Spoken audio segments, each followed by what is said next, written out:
বহুল আলোচিত তত্ত্বাবধায়ক সরকার ব্যবস্থা বিলোপ সহ বেশ কিছু বিষয়ে আনা সংবিধানের পঞ্চদশ সংশোধনীর কয়েকটি ধারার বৈধতা নিয়ে আজ রায় দেবেন হাইকোর্ট।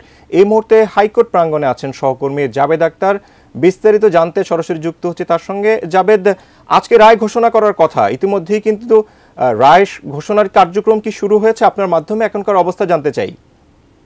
সংবিধানের যে পঞ্চদশ সংশোধনী বাতিল করা হয়েছিল, পঞ্চদশ সংশোধনী আনা হয়েছিল সংবিধানে, সেই সংবিধানের পঞ্চদশ সংশোধনী বাতিল প্রশ্নে হাইকোর্ট একটি রুল দিয়েছিলেন। সেই রুলের শুনানি শেষ হয়েছে গত 4 ডিসেম্বর এবং তার পরদিন 5 ডিসেম্বর যে আজকে হাইকোর্ট রায় দিবেন বিচারপতি ফারাহ মাহবুব এবং বিচারপতি দেবাশিস রায়চৌধুরীর হাইকোর্ট বেঞ্চ, তারা আজ এই রায় ঘোষণা করবেন এবং সেদিন তারা বলেছিলেন যে আজ তারা সংক্ষিপ্ত রায় ঘোষণা করবেন। অর্থাৎ এই যে পঞ্চদশ সংশোধনীর যে সংশোধনীটি, সেটি আসলে অনেক বৃহৎ একটি ব্যাপার। এর ভিতরে অনেকগুলা সংশোধন আনা হয়েছিল, যে কারণে তারা কিছু সংক্ষিপ্ত রায় দিবেন এবং পরবর্তীতে আরও বিস্তারিত জানাবেন।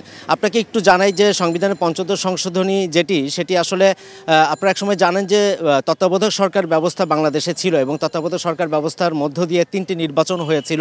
পরবর্তীতে 2008 সালে যে নির্বাচন হয়, সেই নির্বাচনে আওয়ামী লীগ সরকার যে ক্ষমতায় আসে, আওয়ামী লীগ সরকার ক্ষমতায় আসার পরে তারা একটি উদ্যোগ নিয়ে 2011 সালের 30 জুন সংবিধানের যে পঞ্চদশ সংশোধনী আইনটি, সেই আইনটি তারা সংসদে পাশ করেছিল এবং পরবর্তীতে 3 জুলাই এটি গেজেট আকারে প্রকাশ করে।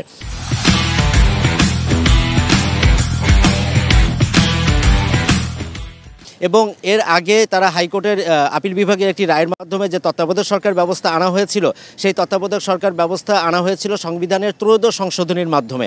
সেই সংশোধনীটি তারা বাতিল করে এবং বাতিল করার পরে এই পঞ্চদশ সংশোধনীতে ওই যে বাতিল করা হয়েছে সেই বিষয়টিকে সংযোজন করে।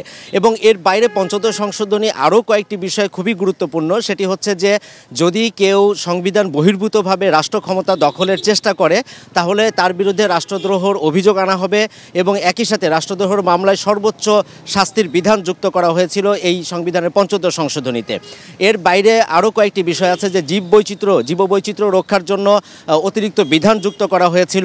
45টি নারী আসন ছিল, সেখান থেকে বাড়িয়ে এটিকে 50 আসন করা হয়েছিল এই সংবিধানের পঞ্চদশ সংশোধনীর মাধ্যমে।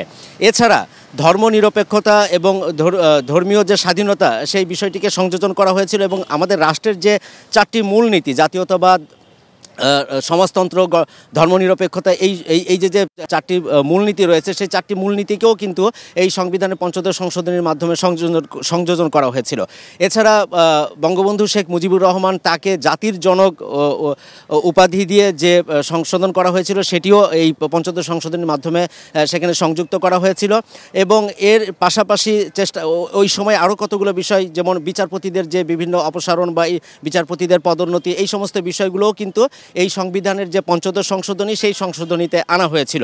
এই যে 5 আগস্ট আওয়ামী লীগ সরকারের পতন হয়, তার পরবর্তীতে 18ই আগস্ট বদিউল আলম মজুমদার, যিনি সুশাসনের জন্য নাগরিক সুজনের সম্পাদক, তিনি সহ আরও 5 জন ব্যক্তি একটি রিট করেছিলেন এবং এই রিটে পুরো পঞ্চদশ সংশোধনী আইন, যেটি 2011 সালে 30 জুন সংসদে পাশ হয়েছিল, সেটিকে তিনি চ্যালেঞ্জ করেছিলেন পুরো আইনটি।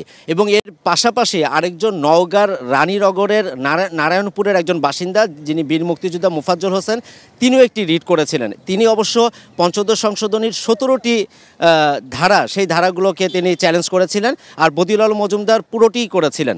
এটি শুনানি নিয়ে তখন বিচারপতি নাইমা হায়দার এবং শশাঙ্ক শেখর রায়ের যে হাইকোর্ট বেঞ্চ ছিল, তারা একটি রুল দিয়েছিলেন যে কেন এই যে সংবিধানের পঞ্চদশ সংশোধনী আনা হয়েছে, সেটি কেন সংবিধানের সাথে সাংঘর্ষিক হবে না, এই মর্মে তারা একটি রুল জারি করেছিলেন। এবং এই রুলের উপরে পরবর্তীতে শুনানি হয় এবং এখানে ইন্টারভেইনার বা আদালতে সহায়তাকারী হিসেবে বিএনপির পক্ষ থেকে বিএনপির মহাসচিব মির্জা ফখরুল ইসলাম আলমগীর, জামাতের পক্ষ থেকে দলটির যিনি সেক্রেটারি মিয়া গোলাম পরোয়ার এবং গণফোরাম, ইনসানিয়াত বিপ্লব, এছাড়াও আরও 4 জন ব্যক্তি তারা এটাতে ইন্টারভেইনার হয়েছিলেন, অর্থাৎ আদালতের সহায়তাকারী হিসেবে তারা এই যে রুল দিয়েছিল সেটির উপরে তারা সম্পৃক্ত হয়েছিলেন এবং তারা তাদের যে সাবমিশন সেটি রেখেছেন, তারা তাদের যে যুক্তি সেটি বলেছেন। এবং আমরা অ্যাটর্নি জেনারেল মোহাম্মদ আসাদুজ্জামান, তাকেও আমরা দেখেছি যে তিনিও বেশ কয়েকটি যে ধারাগুলো রয়েছে সেই ধারাগুলোর উপরে তিনি কথা বলেছেন। তবে একটা জিনিস আপনাকে বলি যে সংবিধানের যে ৭০ অনুচ্ছেদ, যেখানে আসলে দলের বাইরে গিয়ে যদি কেউ সংসদে ভোট দেয় তাহলে তার সংসদ সদস্য পদ থাকে না, এই বিষয়ে কিন্তু বিএনপির পক্ষ থেকে কোনো কিছু বলা হয়নি। কিন্তু জামাতের যিনি আইনজীবী ছিলেন অ্যাডভোকেট শিশির মনি, তারা বলেছিলেন যে সংবিধানের যে ৭০ অনুচ্ছেদ, এই অনুচ্ছেদটি আসলে বাতিল হওয়া উচিত। এটির ফলে আসলে গণতান্ত্রিক যে চর্চাটি থাকে এবং দলের বিরুদ্ধে দলের যদি কোনো কঠিন সিদ্ধান্ত বা কোনো বিরূপ সিদ্ধান্ত হয় তাহলে তার বাইরে গিয়ে যেন দলের যে কোনো একজন সদস্য তার ব্যক্তি স্বাধীনতার মাধ্যমে তিনি যেন আপত্তি জানাতে পারেন, সেই বিষয়গুলোর কারণে এই সংবিধানের ৭০ অনুচ্ছেদ বাতিল হওয়া উচিত। কিন্তু বিএনপির পক্ষ থেকে আসলে ৭০ অনুচ্ছেদ নিয়ে কোনো কিছু বলা হয়নি। আজকে বিচারপতি ফারাহ মাহবুব এবং দেবাশিস রায় চৌধুরীর হাইকোর্ট যে বেঞ্চ, এই কোর্টেই সেখানে 10:30টায় কোর্ট বসবে এবং তারপরে 1 নম্বর কার্যতালিকায় রয়েছে যেটি সংক্ষিপ্ত রায় হওয়ার কথা। তারপরে কিন্তু যে রুলটি দিয়েছিল যে সংবিধানের যে পঞ্চদশ সংশোধনী, যেটি বাতিল কেন সাংঘর্ষিক হবে না বা কেন অবৈধ ঘোষণা করা হবে না, এই রুলটি যদি অ্যাবসোলিউট হয় অর্থাৎ যথাযথ ঘোষণা হয় তাহলে সংবিধানের যে পঞ্চদশ সংশোধনী সেটি কিন্তু বাতিল হয়ে যাবে। তবে একটা জিনিস একটু বলে রাখি যে সংবিধানের এই যে তত্ত্বাবধায়ক সরকার ব্যবস্থা বাতিল করা হয়েছিল, সংবিধানের পঞ্চদশ সংশোধনী যদি বাতিল হয় তার ফলে যে সাথে সাথে আবার তত্ত্বাবধায়ক সরকার ব্যবস্থা ফিরে আসছে তা কিন্তু নয়। কারণ হচ্ছে এই যে তত্ত্বাবধায়ক সরকার ব্যবস্থা বাতিল করা হয়েছিল সেটির একটি রিভিউ আবেদন আপিল বিভাগের শুনানির অপেক্ষায় রয়েছে। অর্থাৎ ওটি যেহেতু ওই তত্ত্বাবধায়ক সরকার ব্যবস্থা যেহেতু বিচারপতি এবিএম খায়রুল হকের একটি রায়ের মাধ্যমে বাতিল হয়েছিল, অতএব এই রায়টিকে পুনর্বিবেচনা করে আপিল বিভাগের মাধ্যমেই কিন্তু তত্ত্বাবধায়ক সরকার ব্যবস্থার যে বিষয়টি সেটি সুরাহা হতে হবে। তবে এইটুকু বলা যায় যে এই যে পঞ্চদশ সংশোধনীতে যেহেতু তত্ত্বাবধায়ক সরকার বাতিল করে সংশোধনীটি আনা হয়েছিল, অতএব এটি বাতিল হলে ওই রায়ের উপরে কিছুটা প্রভাব তো পড়বেই এবং এই যে পঞ্চদশ সংশোধনী বাতিল, এটি বাতিল হওয়া প্লাস এর সাথে যদি আপিল বিভাগের রায় পরবর্তীতে ত্রয়োদশ সংশোধনীর যে রায়টি সেটি যদি বিবেচনা করে সেটি বাতিল হয় তাহলে সব মিলিয়ে আসলে তত্ত্বাবধায়ক সরকার ব্যবস্থা বাতিলের বিষয়টি আসবে। তবে এর বাইরে পঞ্চদশ সংশোধনীতে আরও অনেকগুলো বিষয় রয়েছে, সেই বিষয়গুলো হয়তো আজকে সুরাহা হবে।